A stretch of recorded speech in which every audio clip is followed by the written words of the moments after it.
Hello guys, आपका हमारे channel पे स्वागत है। अपन इकोनॉमिक सर्वे की क्लासेस की सीरीज चल रही थी, इसमें चैप्टर 2 पढ़ा था हम लोगों ने। फर्स्ट वीडियो कंप्लीट की थी, उसके बाद उसके क्वेश्चन आंसर कर लिए थे।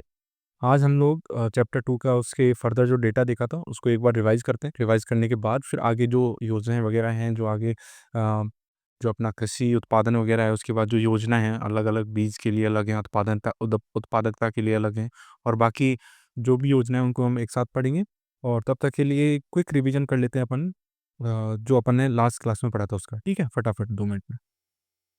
अपन ने पढ़ा था सबसे पहले जीएसडीपी के बारे में पढ़ा था कि एग्रीकल्चर का जीएसडीपी में क्या योगदान, कितना हिस्सा रखता है। तो अपन ने पढ़ा था जो करंट प्राइस है, करंट प्राइस में जो जीएसडीपी है करंट प्राइस में था, वो था अपना 26.21%, जिसमें अपनी की ग्रोथ की बात करूँ तो ग्रोथ हुई थी 2.13%। 2.13%। अगर इसका हम वैल्यू की बात करते हैं तो वैल्यू थी अपनी 2.05 लाख करोड़। और इसका जो एनुअल ग्रोथ देखी थी हम लोगों ने, वो थी 3.85%। ठीक है। हम ऐसी अगर करंट प्राइस पे देखते हैं तो जो 26.72% इसकी वैल्यू थी और हिस्सा था, उसके बाद जो इसमें ग्रोथ थी वो थी 9.64%। और जो इसकी वैल्यू थी वो थी 3.82 लाख करोड़। ठीक है। और 9.99% एनुअल ग्रोथ थी इसमें। उसके बाद हम लोगों ने इसका देखा था जो क्षेत्रवार एग्रीकल्चर का जो क्षेत्रवार योगदान था, क्षेत्रवार योगदान की बात करी थी हम लोगों ने कि जो पशुपालन है, पशुपालन का योगदान कितना था।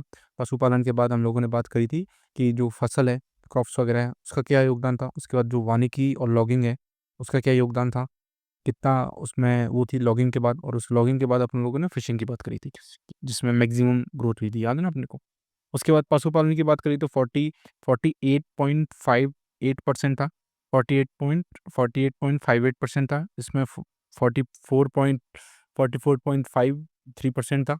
उसके बाद वाटर लॉगिंग की हम लोग बात करें तो 6.40% एंड मत्स्य का था 0.49%, जिसमें लगभग 5.5% या लगभग 16% की समथिंग वृद्धि हुई थी, 15.5 16%। उसके बाद हम लोगों ने जो लैंड यूज है वो देखा था कैसे कैसे। तो सबसे ज़्यादा जो नेट सोन, पहले तो टोटल देखा था, टोटल कितना है अपने पास, 342 पॉइंट समथिंग लाख हेक्टेयर। ठीक है। उसके बाद हम लोगों ने इसमें से क्षेत्रफल देखा था कि इसका पार्टीशन कैसे हो रखा है। तो इसमें नंबर 1 आया था अपना, जो सबसे ज़्यादा मैक्सिमम था वो था net sown area. Net sown area कितना आया था, आया था 53.7। उसके बाद सेकंड नंबर पे हम मान लो जो अपनी बंजर भूमि है, बंजर भूमि आई थी 10.4%। उसके बाद जो वानिकी है, वानिकी आ गया अपना 8.09%। ठीक है। और उसके बाद वानिकी के बाद हमारी नेक्स्ट आ जाता है ऊसर तथा कृषि अयोग्य भूमि। ऊसर तथा कृषि अयोग्य भूमि की बात करते हैं तो वो आ जाता है अपना 6.89%। ऊसर एंड कृषि अयोग्य भूमि, ये 4 अपने मेजर मेजर हो गए। उसके बाद अपन ने 4 चीज़ें देखी थी, जिसमें सबसे कम अगर मिनिमम की मैं बात करूँ तो मिनिमम अपने को याद है, जिसमें वृक्षों का झुंड था। वृक्षों का झुंड एंड एंड बाग थे, वो था अपना 0.09%। ये अपन ने याद किया था। ठीक है, अच्छे से याद किया था। ये थे 2 थे उसमें चालू पड़त, एक तो अन्य चालू पड़त था, एक अन्य चालू पड़त जो अपन ने माना था 5.68 था, आई थिंक 5.68 अन्य चालू पड़त था वो। और अगर सिर्फ चालू पड़त की बात करूँ मैं, चालू पड़त की, वो था 4.38%। उसके बाद अपनी एक स्थाई चारागाह था, स्थाई चारागाह, स्थाई चारागाह वो था अपना 4.82%। तो ये हमारी कल की वैल्यू थी इसके साथ। और उसके बाद हम लोगों ने जोतों की संख्या और वो देखी थी। तो जोतों की संख्या क्या है, तो जोतों की संख्या की हम लोग बात करते हैं तो उसमें 2016 और 17 की जो जनगणना थी, 15-16 की, आई थिंक 15-16 की जनगणना थी, 15 और 16 की थी। उसके हिसाब से अपनी जो जोत थी वो थी 76.55 लाख। और ये जोतों की संख्या थी, जो प्रचलित जोतों की संख्या थी।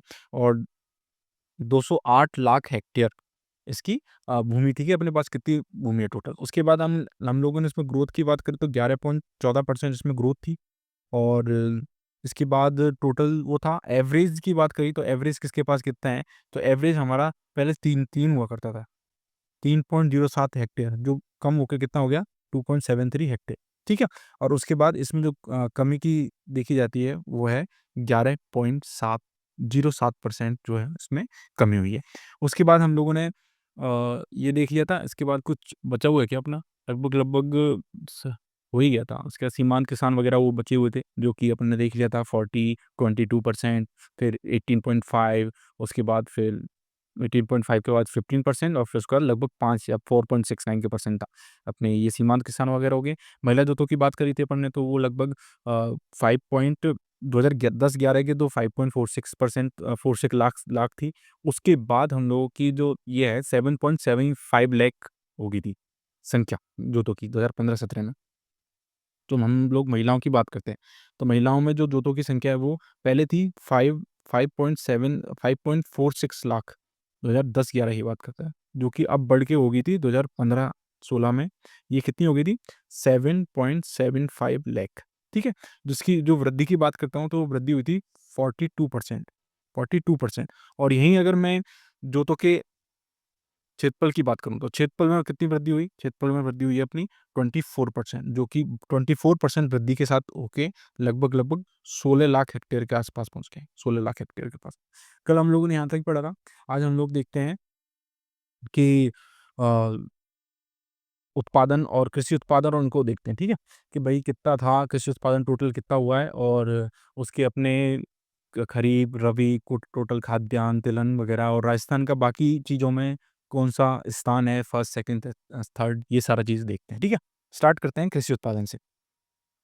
खाद्यान्न उत्पादन की मैं बात करता हूँ, खाद्यान्न उत्पादन 2021 में 21-22 में तो 252.80 लाख मेट्रिक टन था। इसको हम लोग लाख मेट्रिक टन एलएमटी में नापते हैं, तो लाख मेट्रिक टन कितना हुआ था? 252, ठीक है? उसके बाद ये बढ़कर 243 हो गया। 245। तो 2023 और 24 के आंकड़ों के हिसाब से जो खाद्यान्न उत्पादन है वो था 245 लाख मेट्रिक टन, ठीक है? जिसमें लगभग 3% के आसपास की वृद्धि हुई है। इसके बाद हम लोग देखते हैं, तो इसको खाद्यान्न को 2 तरफ से बाँट सकते हैं। एक तो क्रॉप के हिसाब से कि भई रबी की क्रॉप कौन-सी है, खरीफ की क्रॉप कौन-सी है, और दूसरा बाँट सकते हैं कि भई इसमें अनाज कितना है और दलहन कितना है, ठीक है? रबी की क्रॉप की बात करें, तो रबी क्रॉप हुई है 155 लाख मेट्रिक टन और जो खरीफ की क्रॉप है वो हुई है 89.33। तो रबी और खरीफ की बात करें, तो रबी की फसल कितनी हुई है? तो 115 हुई है, और जो 89 है, 89.33 ये किसकी हुई है? ये हुई है खरीफ की। तो 115 और 89.33। उसके बाद अगर इसकी ग्रोथ की बात करें, तो ग्रोथ ऐसे याद करने की वो नहीं है, बट ये अपन याद कर सकते हैं, थोड़ा आइडिया लगा सकते हैं कि किसमें ग्रोथ हुई है और किसमें कमी हुई है, ठीक है? तो रबी की फसल में ग्रोथ हुई है। रबी की फसल में हुई है ग्रोथ लगभग 8% के आसपास, और जो खरीफ की फसल है उसमें जो डिक्रीज़ हुआ है 18.4% के आसपास, ठीक है? हम वापस से याद करते हैं, तो जो रबी की फसल है, वो रबी की फसल थी तो 115 लाख मेट्रिक टन, और जो खरीफ की फसल है, वो है 89.33, ठीक है? इसमें कमी हुई है और जो रबी की फसल है उसमें वृद्धि हुई है। उसके बाद अनाज और दलहन के हिसाब से देखते हैं अपन, तो 208 lakh metric ton, 208 lakh point 61 lakh metric ton वो हुआ है अपना अनाज, ठीक है? 208। उसके बाद जो 36 है वो दलहन की है। तो दलहन कितनी हुई है? दलहन हुई है 36। तो अपनी दलहन हुई है 36.40, ठीक है? तो वापस से अपन याद करते हैं, तो जो अनाज है अपना, अनाज हो गया अपना 8.61, 208 लाख मेट्रिक टन के आसपास। हम पॉइंट याद नहीं करते, अपन डायरेक्ट याद करते हैं, ठीक है? तो अपना अनाज हो गया 208 लाख मेट्रिक टन। उसके बाद जो दलहन है, दलहन हो गई 36 लाख मेट्रिक टन, ठीक है? 208, 36। और उसके बाद इसकी बात करते हैं, तो अनाज में कमी हुई है, लगभग 3.5% की कमी हुई है, और दलहन लगभग 0.05 लाख कम हुआ है, बट मतलब सेम ही रखते हैं उसको, 0.05% क्या ही है, बहुत कम है। तो उसको अब लोग सेम रखते हैं, 36 का 36 है, ठीक है? हम लोगों ने 2 आंकड़े देखे, इसको वापस देख लेते हैं। तो रबी की फसल, रबी और खरीफ की फसल देखी अपने, ठीक है? रबी एक था 115 और खरीफ था 89 के समथिंग। इसकी रबी की फसल बढ़ी है और खरीफ की कम हुई है, लगभग 18% के समथिंग, और ये 8% के समथिंग कम हुई है। उसके बाद हम लोगों ने देखा अनाज और दलहन, अनाज और दलहन। अनाज कितना हुआ? 208 पॉइंट समथिंग हुआ अपने, और दलहन हुआ 36 पॉइंट समथिंग, जिसमें 0.05% की कमी हुई, बहुत नगण्य है, बट अनाज में कमी हुई है 3.5 के समथिंग, ठीक है? ये हमने देखी है। अब देखते हैं हम लोग तिलहन, गन्ना और कपास, ठीक है? तिलहन हुआ था 101 समथिंग LMT जिसमें गिरावट आई है थोड़ी सी। गन्ने में 3.28 metric ton lakh metric ton हुआ है, जिसमें भी थोड़ी बहुत गिरावट आई है। कितनी गिरावट आई है? लगभग 4 के समथिंग। और कपास हुआ है 26.21 LMT, 26.21 LMT। ठीक है, तो हम लोग सब चीज़ों के एक साथ अभी कर लेते हैं समय। ठीक है, क्या क्या है। तो सबसे पहले हम लोगों ने पढ़ा कि टोटल कितना हुआ है। तो टोटल 252 हुआ था पहले। ठीक है, 252 हुआ था, जिसको अब 245 रह गया है। लगभग 3% की गिरावट हुई है। 3% की गिरावट के बाद तो जो 245 था उसको आपने दो तरीके से बांट दिया। एक तो रबी और खरीफ के हिसाब से, रबी और खरीफ के हिसाब से। तो रबी और खरीफ के हिसाब से देखेंगे तो 115 रबी हो गया और 89 के समथिंग हो गया खरीफ, जिसमें लगभग 3.5 के समथिंग यहाँ पे कमी हुई है, यहाँ पे लगभग 18 के समथिंग कमी हुई है, 18% के समथिंग। फिर हम लोग 245 को दूसरी तरह बांटते हैं, तो उसमें अनाज आ गया और उसमें आ गया दलहन। अनाज और दलहन आ गया। ठीक है, अनाज दलहन में ये 200, अनाज कितना हो गया? अनाज हो गया अपना 208 लाख मेट्रिक टन, और जो दलहन है वो हो गई अपनी 36 के समथिंग। तो इसमें नगण्य चेंज हुआ है और इसमें लगभग लगभग 3-3.5% की समथिंग कमी आई है। फिर हम लोगों ने देखा कि तिलहन देखी थी। तिलहन कितनी हुई? तिलहन हुई अपनी 101 लाख मेट्रिक टन के समथिंग। उसके बाद गन्ना देखा था, गन्ना हुआ लगभग लगभग 3.28 लाख मेट्रिक टन। और उसके बाद कपास हुआ था लगभग 26.21। ये 26.21 पता है आपको क्या है? ये वही है, कृषि का हिस्सा है कितनी करंट प्राइस पे, कांस्टेंट प्राइस पे, कितना? 26.21%। तो इसको ऐसे याद रख सकते हो कि भी कपास का जो उत्पादन हुआ आपकी बार, वो भी 26.21% हुआ। ठीक है, यहाँ तक कंप्लीट है। उसके बाद हम लोग देखते हैं कि राजस्थान कौन सी फसलों में नंबर 1 है, कौन सी फसलों में सेकंड नंबर पर आता है और कौन सी फसलों में थर्ड नंबर पर आता है। तो मेजरली हम उनके नाम देख लेते हैं, उनका उत्पादन वगैरह, क्योंकि वेरी होता है हर साल, तो उसको देखने की जरूरत नहीं है, एक बार नाम देख लेते हैं उसके। तो राजस्थान है जो फर्स्ट किस पे आता है? तो फर्स्ट 3 में आता है, बाजरा, सरसों, कुलथलन और ग्वार। कौन सी? बाजरा, ग्वार, सरसों और कुलथलन। ठीक है, इन चारों में राजस्थान आता है फर्स्ट पे। ठीक है, कौन कौन से? बाजरा, ग्वार, कुलथलन और सरसों। ठीक है, बाजरा, ग्वार, कुलथलन और सरसों, इन चारों पे तो आता है फर्स्ट पे। उसके बाद सेकंड की बात करता हूँ, पोषक अनाज और मूंगफली। जो पोषक अनाज है, जो मोटा अनाज है, उनमें टोटल में कौन सा आता है? सेकंड नंबर पे आता है। ठीक है, तो बाजरा, सरसों, ग्वार, मूंगफली, कुलथलन, सॉरी, बाजरा, सरसों, ग्वार और कुलथलन, इनमें आता है फर्स्ट पे। सेकंड पे किस पे आता है? पोषक अनाज और मूंगफली, पोषक अनाज और मूंगफली। और थर्ड की बात करूं तो वो कुलदलहन, चना, ज्वार, सोयाबीन। किसमें? कुलदलहन में, फिर चना में, ज्वार में और सोयाबीन में। ठीक है, इस पर अपन आते हैं थर्ड थर्ड नंबर पे। कौन कौन से? कुलदलहन होगी, सारी दाल होगी, चना ले लिए हम लोगों ने, फिर जो ग्वार तो अपना फर्स्ट पे आएंगे और ज्वार में अपन थर्ड आएंगे। ठीक है, ये दोनों याद रखना है कि ग्वार पे तो अपन आते हैं फर्स्ट पे और जो ज्वार है उस पे आता है अपन सेकंड पे, तो याद रखना है। और सोयाबीन उसके बाद। तो वापस से देख लेते हैं एक बार। तो फर्स्ट पे हम लोग जो फर्स्ट की बात करें थे, तो फर्स्ट पे अपन आएंगे 4 चीज़ों में। ठीक है, 4 चीज़ों कौन सी? एक तो बाजरा है, बाजरा के बाद ग्वार ले लिया हम लोगों ने, ग्वार के बाद हम लोगों ने कुलतिलहन ले लिया, कुलतिलहन, क्या हो रहा है? कुलतिलहन ले लिया, कुलतिलहन ले लिया, उसके बाद ग्वार, सरसों ले लिया। ठीक है, इन चारों में तो अपन फर्स्ट पे आए। उसके बाद सेकंड की बात करूँ तो पोषक अनाज और मूंगफली में आ गए, और कुलदलहन, चना, ज्वार और सोयाबीन में आ गए थर्ड। ठीक है, और इनके साथ भी अपन एक डेटा और देख लेते हैं कि कृषि बजट है 2022-23, ये याद रखने वाली चीज़ है कि 2022 और 23 में जो कृषि बजट था, उसको अलग से निकाला गया था पहली बार। कृषि बजट है उसको फर्स्ट टाइम अलग से निकाला गया था। ठीक है, और उस टाइम पे उस वर्ष जो इसकी जो टैगलाइन थी वो थी समृद्ध किसान, खुशहाल राजस्थान। क्या थी? समृद्ध किसान, खुशहाल राजस्थान, खुशहाल राजस्थान। ठीक है, ये 23 हमेशा याद रखना है, कितना है? 23, 22, 23, इस बजट में पहली बार कृषि बजट को अलग किया गया। इसके बाद नेक्स्ट नेक्स्ट याद करते हैं अपन, ये हो गया अपना। उसके बाद नेक्स्ट है, अब अपन योजना याद करेंगे। ठीक है, योजनाओं की बात करता हूँ तो योजनाएं अपन याद करेंगे, बीज की पढ़ेंगे, स्पेसिफिक अलग अलग पोर्शन में बांट दिया कि स्पेसिफिक बीज के लिए कौन कौन सी योजनाएं चल रही है, स्पेसिफिक सिंचाई के लिए कौन कौन सी चल रही है, सहायता और सुरक्षा के भी किसानों को सहायता सुरक्षा प्रदान की जाए, उनके लिए कौन कौन सी योजनाएं चल रही है, और उत्पादकता बढ़ाने के लिए ओवरऑल जो कृषि में निवेश बढ़ाओ उसके लिए उत्पादकता, कैसे आपको खाद यूज करना चाहिए, कैसे आपको कृषि करनी चाहिए, और बहुत सारी चीज़ों को मिला के आपकी उत्पादकता को, प्रोडक्टिविटी को कैसे इंक्रीज़ किया जा सकता है, उसके ऊपर। तो बहुत सारी योजनाएँ, तो उनको अपन धीरे-धीरे देखेंगे। जैसे कि बीज के लिए पहले देखते हैं और मुख्यमंत्री बीज स्वावलंबन योजना होगी, बीज मिनी किट हो गया, सूक्ष्म पोषक तत्व हो गया, इनको देखते हैं, ठीक है? तो सबसे पहले हो गया अपना बीज स्वावलंबन योजना, इसको देखते हैं अपन। और सीएम 20 सबसे पहले 2017 में स्टार्ट हुई थी। 2017 में 3 कृषि जलवायु प्रदेशों से हुई थी। कोटा, भीलवाड़ा, उदयपुर। कोटा, भीलवाड़ा, उदयपुर, ठीक है? 3 जगह से पायलट प्रोजेक्ट के रूप में स्टार्ट हुआ था 2017 में। कौन-सी? बीज स्वावलंबन योजना। कोटा, भीलवाड़ा, उदयपुर, ठीक है? उसके बाद 2018-19 मतलब अगले वर्ष ही 2018-19 में इसको सभी 10 कृषि जलवायु क्षेत्रों में या खंडों में इसको लागू कर दिया गया था, ठीक है? तो स्टार्ट 2017 कोटा, भीलवाड़ा, उदयपुर 3 उससे, उसके बाद फिर अगले ही 18-19 में इसको 10 कृषि जलवायु खंडों में स्टार्ट कर दिया था। उसके बाद ये 10 वर्ष से कम पुराने जो किस्मों के बीज हैं ना, उसका यूज़ किया जाए उत्पादन में। उसका अच्छे उत्पादन करो और फिर उसको वापस से यूज़ करो। इसका उद्देश्य है यही इसका ऑब्जेक्टिव।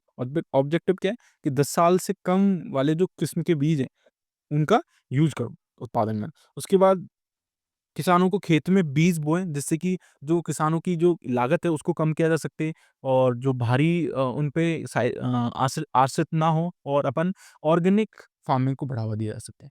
ठीक है? आप जब बाहर के बीज और उर्वरक वगैरह यूज़ नहीं करोगे और खुद के बीज ही बो के वापस उन्हीं को जैसे अपन पुराने टाइम पे बोते थे, तो आपकी फिर ऑर्गेनिक फार्मिंग को फ़ायदा मिलेगा। ठीक है? तो बीज स्वावलंबन योजना सबसे पहले 2017 में स्टार्ट हुआ 3 जगहों से, कोटा, भीलवाड़ा, उदयपुर, ठीक है? उसके बाद अगले ही साल 2018-19 में इसको 10 के 10 में यूज़ कर लिया। उसके बाद इसका वो था कि 10 साल से कम के पुराने किस्म के बीज, उनको उत्पादन करना है और इनका जो ऑब्जेक्टिव है, वो है किसानों को वही खेत में बीज का उत्पादन हो, जिससे कि उनकी लागत है, वो कम हो, ठीक है? उसके बाद बीज मिनी किट योजना लेके आई सरकार। तो बीज मिनी किट को लोकप्रिय बनाने के लिए क्या किया उन्होंने, जो फीमेल फार्मर्स थे, उनको ये फ्री में जैसे नई-नई फसल के कोई नया मॉडल आया, नई फसल के कोई बीज आए, तो उनको कैसे पॉपुलर किया जाए? तो उन्होंने बोल दिया कि भई जो आपकी महिला किसान हैं, उनको हम लोग ये बीज फ्री में देंगे। कौन-सा? बीज मिनी किट में, ठीक है? तो ये हो गया। उसके बाद सूक्ष्म पोषक तत्व की बात करूँ, तो उससे युक्त भी। तो सूक्ष्म पोषक तत्व से युक्त जो बीज है ना, वो किसानों को 90% अनुदान पे मिल रहे थे। 90% अनुदान के तक के, जैसे अगर ₹1000 के बीज हैं, वो आपको ₹900 तक पर मिल रहे थे, 90% अनुदान। किसके आधार पे? आपकी मृदा स्वास्थ्य कार्ड के अनुशंसा पे, कि भाई उसमें आपकी कोई मृदा स्वास्थ्य जो हर 2 साल में बनता है, उसके हिसाब से देखा जाएगा कि आपके उसमें पोषक कैसे हैं, उसके लिए कौन-सा बीज सबसे ज़्यादा यूज़फुल रहेगा। उसके हिसाब से आपको नई फसलों के लिए 10% जो ग्रांट है, उसके साथ सूक्ष्म पोषक तत्व से युक्त बीज दिए जाएँगे। ठीक है? हाँ, तो अपन ने तीनों योजना पढ़ ली, सीएम बीज स्वावलंबन योजना पढ़ ली, उसके बाद अपन ने मिनी किट पढ़ ली और उसके बाद सूक्ष्म पोषक तत्व पढ़ लिए, ठीक है? अब इसके बाद हम लोग सिंचाई पे आते हैं। सिंचाई की बात करें तो प्रधानमंत्री किसान सिंचाई योजना, ये चल रहा है अपने, इसकी नोडल एजेंसी उद्यानिकी, इसकी में क्या किया जाएगा, इसमें फार्म पॉन्ड बनाए जाएँगे। फार्म पॉन्ड मतलब आपके खेतों में एक गड्ढा सा बनाया जाएगा, जिसमें आपका जो रेन वाटर हार्वेस्टिंग है, जो व्यर्थ होता है पानी, उसको उसमें इकट्ठा हो पाए और वो फिर उसका आप यूटिलाइज़ कर सको आपकी सिंचाई वगैरह में, ठीक है? ये उद्यानिकी विभाग चला रहा है इसको और इसके बाद जो सेंट्रल स्टेट का अगर किसी में स्पेसिफिक नहीं कहा जाए तो वही 60-40 कितना है? 60-40 सेंट्रल स्टेट, ठीक है? उसके बाद आता है प्रधानमंत्री किसान सिंचाई योजना, इसकी ही दूसरी है सूक्ष्म सिंचाई के लिए। कैसे? सूक्ष्म सिंचाई के लिए। जैसे कि अपन के जो साउथ राजस्थान है या फिर उधर की तरफ जो बालोतरा, बाड़मेर, जालौर उधर की तरफ ये फव्वारा ड्रिप, फव्वारा, लघु सिंचाई, इनको बढ़ावा देने के लिए जो नर्मदा नहर है, उसमें तो ये वो कर ही रखा है उन्होंने। बाध्यता कर रखी है कि जिसके पास ये चीज़ें हैं, फव्वारा, उन्हीं को ही उस नहर का यूज़ किया मतलब वो वही लोग नहर का यूज़ कर सकते हैं। तो सूक्ष्म सिंचाई को बढ़ावा देने के लिए लघु सिंचाई पद्धति, ड्रिप, फव्वारा, इनको प्रभावी बनाने के लिए जिससे कि जो वाटर मैनेजमेंट है, वो अच्छे से हो पाए और जो अच्छे से अच्छे कम पानी में आप सभी फसल को पानी दे पाओ और जिससे पानी की समस्या है उससे जूझ रहे जो किसान हैं, जो आप जैसे कि श्रीगंगानगर नगर की तरफ लवणता या फिर जो अधिकता पानी की हो जाती है, वाटर लॉगिंग हो जाती है, उसकी समस्या ना देखनी पड़े। इसलिए ये सूक्ष्म सिंचाई योजना चलाई जा रही है। उसमें सेंट्रल स्टेट का वही 60-40 है। इसमें गवर्नमेंट ऑफ इंडिया और गवर्नमेंट राजस्थान दोनों की तरफ से एक्स्ट्रा अनुदान भी दिया जाता है। ठीक है? फिर अपन ने सिंचाई के बाद पढ़ते हैं अपन उत्पादकता। उत्पादकता के लिए देखते हैं तो राष्ट्रीय कृषि विस्तार एवं तकनीकी मिशन, राष्ट्रीय कृषि विस्तार एवं तकनीकी मिशन की बात करते हैं। इसमें क्या है, इसका उद्देश्य क्या है, तो भाई किसानों की भागीदारी सुनिश्चित करो पहले, उस किसानों की भागीदारी के बाद राजनीतिक अनुसंधान करो, उनको राजस्थान राजनीतिक अनुसंधान के लिए लेके आओ, उसके बाद विस्तार से योजना बनाओ, उसकी क्या करो, विस्तार से योजना बनाओ। फिर संसाधनों का आवंटन इस प्रकार से होना चाहिए कि जो ब्लॉक लेवल के हितधारक हैं, हितधारक मतलब उस पूरे योजना से कौन-कौन से लोगों का हित जुड़ा हुआ है, ठीक है? तो ब्लॉक लेवल के जो भी हितधारक हैं, वो कार्यक्रम के अंतर्गत उनकी समन्वय और एकीकरण को बढ़ाया जाए। पहले उनके समन्वय हो, आपस में एकजुट होके काम करें और उनका एकीकरण होके उस योजना के प्रति वो एक साथ मिलकर काम करें। सेंट्रल स्टेट का वही 60-40 रेशियो है इसमें। इसके तहत 3 कृषि उप मिशन चलाए जा रहे हैं। एक तो कृषि विस्तार के लिए उप मिशन है, एक है कृषि यंत्रीकरण के लिए उप मिशन और एक है बीज एवं रोपण सामग्री के लिए। तो पहले आप कृषि विस्तार करोगे तो कृषि विस्तार तो इसमें नाम में ही है। राष्ट्रीय कृषि विस्तार एवं तकनीकी विकास तो यहाँ से निकाल सकते हैं, एक उप मिशन हो गया। आपने जब कृषि विस्तार करे तो उसके लिए यहाँ पे बीज की आवश्यकता होगी, बीज की आवश्यकता होगी, तो बीज और रोपण सामग्री होगी। बीज रोपण सामग्री को आप रोपने के लिए आपको यंत्र या ट्रैक्टर वगैरह की जरूरत होगी, तो कृषि यंत्रीकरण योजना होगी, ठीक है? 3 मिशन को कैसे याद रखना है, एक तो कृषि विस्तार का है ही है, दूसरा है आपको बीज रोपण सामग्री है ये विस्तार करना है तो, और तीसरा है कि भाई उसमें ट्रैक्टर वगैरह चाहिए तो यंत्रीकरण, कृषि यंत्रीकरण की आवश्यकता है। तो 3 उप मिशन हो गए, की बात, ठीक है? उसके बाद है कि भाई इसमें और भी है, जैसे राष्ट्रीय सूक्ष्म सिंचाई मिशन हो गया, फिर राष्ट्रीय जैविक खेती परियोजना हो गई, राष्ट्रीय मृदा स्वास्थ्य और उर्वरता प्रबंधन हो गया, इसके तहत अपन शायद मृदा स्वास्थ्य कार्ड भी चला रहे हैं। फिर वर्षा आधारित क्षेत्रीय विकास कार्यक्रम हो गया, कि वर्षा के आधार पे कौन-कौन से क्षेत्र में आप विकास कार्यक्रम चला सकते हो। तो सूक्ष्म सिंचाई मिशन हो गया, जैविक खेती परियोजना हो गई, मृदा स्वास्थ्य एवं उर्वरकता प्रबंधन हो गया, वर्षा आधारित क्षेत्रीय विकास हो गया, ठीक है? और इसके आगे अपन सेकंड वाला है अपना राष्ट्रीय सतत खेती मिशन, राष्ट्रीय सतत खेती खेती mission, national mission for sustainable agriculture. इसमें 60-40 रेशियो तो चल ही रहा है अपना, और जो अपन ने अभी पढ़ी थी 4 योजनाएँ, उनको उनकी तहत ये राष्ट्रीय सतत खेती मिशन चलाया जा रहा है, जिसके 3 सब मिशन हैं। एक तो रेनफेड एरिया डेवलपमेंट, जो वर्षा आधारित जो विकास कार्यक्रम चल रहा था वो। दूसरा है मृदा स्वास्थ्य कार्यक्रम, क्या है? मृदा स्वास्थ्य कार्यक्रम। उसके बाद ये 19 फरवरी 2015 को स्टार्ट है। इसकी डेट थोड़ा याद रखना इम्पोर्टेंट है, क्योंकि 19 फरवरी को मृदा स्वास्थ्य कार्ड बनाया जाता है। मृदा स्वास्थ्य कार्ड दिवस 19 फरवरी को मनाया जाता है, और इस मृदा स्वास्थ्य कार्ड जो योजना है उसकी 19 फरवरी 2015 को स्टार्ट हुआ था। ये कहाँ से हुई थी? सूरतगढ़, श्रीगंगानगर। सूरतगढ़ के श्रीगंगानगर से मृदा स्वास्थ्य योजना 19 फरवरी 2015 को स्टार्ट हुई थी। इसके ऑब्जेक्टिव क्या है? तो मृदा परीक्षण सेवा को बढ़ाना, जो सॉइल हेल्थ कार्ड है उसको उसका बार-बार या फिर सही समय से उसको लागू मतलब जारी करना। उसके बाद विवेकपूर्ण पोषक तत्व प्रबंधन। जब आपको पता चलेगा कि कौन से आपके पोषक तत्व, सूक्ष्म पोषक तत्व आपकी मृदा में हैं, कौन से की ज़रूरत है, कौन से नहीं है, तो आप उसको अच्छे से प्रबंधन कर पाओगे उनका। तो विवेकपूर्ण पोषक तत्व प्रबंधन हो गया, आपको सॉइल हेल्थ कार्ड दिया जाएगा, उसके बाद मृदा की परीक्षण सेवाएँ उपलब्ध करवाई जाएँगी। ठीक है? ये इसके ऑब्जेक्टिव हो गए। और ये ऑल राजस्थान में लागू है, 352 पूरे राजस्थान के 352 352 ब्लॉक्स हैं, उस 352 ब्लॉक्स में सब जगह लागू है, ठीक है? उसके बाद आती कृषि वानिकी एवं उपमिशन, कृषि वानिकी पर उपमिशन जो 2017-18 से चल रहे हैं। इसका है कि वृक्षारोपण को, वानिकी से अपन को समझ में आ रहा है कि हम वृक्षों को लगाएँगे और बढ़ावा दिया जाएगा, वृक्षों को लगाया जाएगा। ये 2017-18 से स्टार्ट चलती है, ठीक है? फिर परंपरागत कृषि विकास योजना, परंपरागत जिसमें जैविक खेती को बढ़ावा दिया जाएगा, पर्यावरण के अनुकूल और न्यूनतम लागत वाली तकनीकों का यूज़ किया जाएगा, जो कि पर्यावरण के अनुकूल हो, और जैसे उर्वरक, रासायनिक खाद वगैरह उनको कम, कीटनाशक उनको यूज़ है कम से कम किया जाए, और जो आपकी खाद है, जो आपकी जो आपकी जो नॉर्मल खाद होती है, जो घर के जो मवेशी हैं उनके कूड़े करकट उनके अपशिष्ट से बनती है, वो खाद का यूज़ करो ज़्यादा से ज़्यादा, रसायन और कीटनाशकों को कम करो, जैविक खेती को बढ़ावा देने के लिए, ठीक है? फिर उसका बाद राष्ट्रीय कृषि विकास योजना, जो राष्ट्रीय कृषि विकास योजना है, वो है, वो स्टार्ट हुई थी हमारी 2007-8 में। राष्ट्रीय कृषि विकास योजना 2007-8 में स्टार्ट हुई। सेंट्रल स्टेट का जो रिलेशन है वो 60-40 का रेशियो वही है जो पहले था, और कृषि में निवेश को बढ़ाने के लिए। तो राष्ट्रीय कृषि में विकास करना है, तो विकास करने के लिए आपको इन्वेस्टमेंट बढ़ानी पड़ेगी। इन्वेस्टमेंट बढ़ाओगे तो ही कृषि का विकास होगा, ठीक है?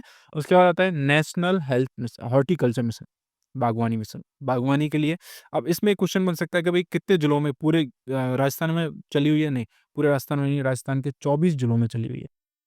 नेशनल हॉर्टी मिशन राजस्थान के 24 जिलों में चला हुआ है, जिसमें जो भी आपके बागवानी वाली फसल है, जैसे फल, फूल, मसाले, उनके प्रोडक्शन को बढ़ाने के लिए जो-जो काम होंगे वो किए जाएँगे, ठीक है?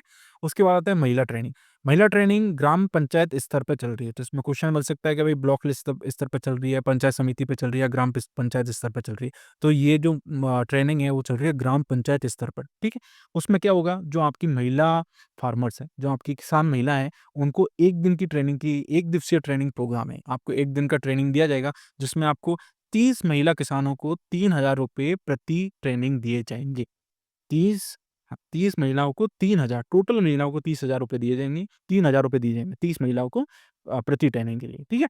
ये अपने मिशन थे।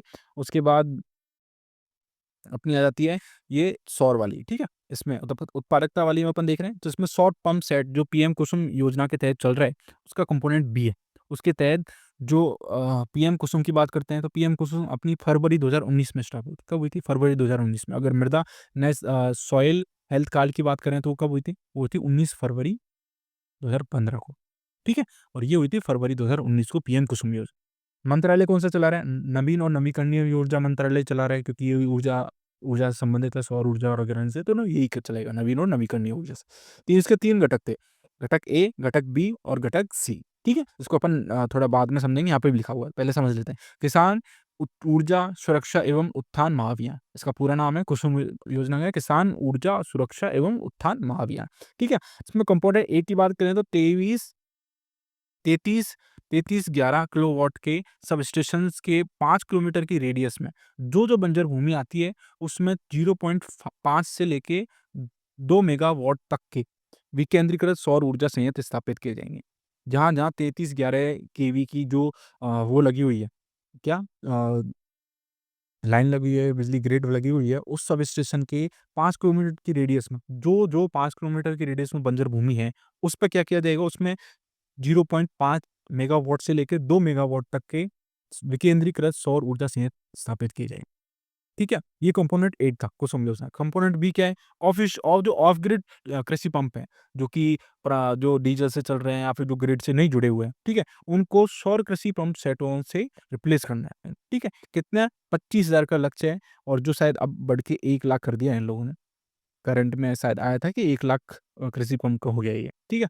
उसके बाद कंपोनेंट सी था कि 7.5 हॉर्स पावर का जो कृषि पंप सेट है, उसको सौर ऊर्जाकृत करना है, और ऐसे 12,500 पंप सेटों का लक्ष्य लिया गया। ये कंपोनेंट ए, बी और सी थे कुसुम योजना के। अब यहीं अपन बाद में देखते हैं कि भई ये क्यों अपन यहाँ पे पढ़ रहे हैं। तो इसके 3 घटक थे, जिसका लक्ष्य था कि 2022 तक अपन 30.8 गीगावाट का जो ऊर्जा है उसको प्राप्त कर सकते हैं। ये टारगेट लिया था हम लोगों ने, ठीक है? ये भलौदी गाँव की कोटपतली में भलौदी गाँव है, वहाँ से सबसे पहले स्टार्ट किया था, और ये फर्स्ट सौर ऊर्जा संयंत्र था। ये क्वेश्चन बहुत आया है पहले, अभी तो इतना ज़्यादा रिलेवेंट नहीं रहा, कि जब स्टार्टिंग में 2022 के और 21 के समथिंग था, तो लगभग हर एग्ज़ाम में पूछा हुआ था ये क्वेश्चन। इसलिए जो करंट में जो क्वेश्चन है, करंट में जो कुछ नई चीज़ें स्टार्ट हुई हैं, तो वो बहुत इंपॉर्टेंट हो जाती हैं। जैसे प्रावधान था, 3 हॉर्स पावर से लेके 10 हॉर्स पावर तक का जो सौर ऊर्जा पंप संयंत्र है, उनकी स्थापना करना है। 3 से लेके 10 हॉर्स पावर तक, और जो 100% जो पैसा है, उसमें से 60% तो केंद्र और स्टेट देंगे। 30-30% का अनुदान, 30-30% का रेशो लेके 60% यहाँ से आ गया। 30% आपको बैंक से लोन दिला देंगे किसान को, और 10% किसान को खुद लगाना पड़ेगा। तो ये थी अपनी पीएम कुसुम योजना, और उसके तहत सौर पंप्स सेट में परियोजना में क्या चलाया जा रहा है, ठीक है? और ये आज का सेशन रहा, फिर कल अपन को आते आज तो काफ़ी टाइम हो गया वैसे, तो कल अपन जब आएँगे तब ऐसा करेंगे, जो पूरा अभी तक पढ़ा हुआ वो सारा रिवीजन कर लेंगे। फिर कल क्या आज शाम तक की इसकी दूसरी वीडियो आ जाएगी, जिसमें अपन क्वेश्चन्स वगैरह सॉल्व कर लेंगे इसके, और फिर अच्छे से चैप्टर 2 के ये वाला पोर्शन हो जाएगा, फिर आगे अपन जो एग्रीकल्चर मार्केटिंग वाला पोर्शन है वो स्टार्ट करेंगे अपन कल से। और तब तक के लिए आपकी बहुत-बहुत धन्यवाद इस वीडियो को देखने के लिए, और अगर कुछ भी हेल्पफुल हम आपके उसमें दे पा रहे हैं, तो प्लीज़ लाइक करें, कमेंट करें और शेयर करें, और अगर आपने अब सब्सक्राइब नहीं किया तो सब्सक्राइब करें, और तब तक के लिए मिलते हैं फिर अगली वीडियो में।